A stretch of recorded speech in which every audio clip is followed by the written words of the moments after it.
میرا خیال یہ ہے کہ عمران خان کے ساتھ آرٹیکل 4, 9 اور 25 کی روشنی میں مساوی سلوک کیا جائے۔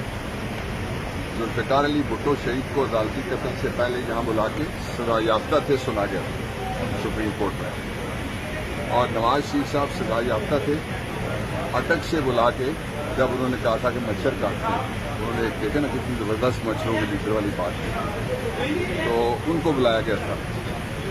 عمران خان کو کیوں نہ بلایا گیا؟ وہ سائل ہیں، سائل کی غیر حاضری میں سپریم کورٹ کی اپنی ججمنٹ ہے، مؤثر ہیئرنگز نہیں ہو سکتی۔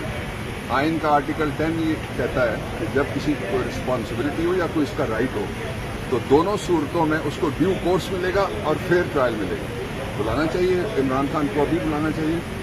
یہ راولپنڈی میں اس کورٹ کی جوریسڈکشن ہے، اور وہ جب تک حاضر نہیں ہوں گے، میرے نقطۂ نظر سے ایز اے لائر مؤثر ہیئرنگ نہیں ہو سکتی۔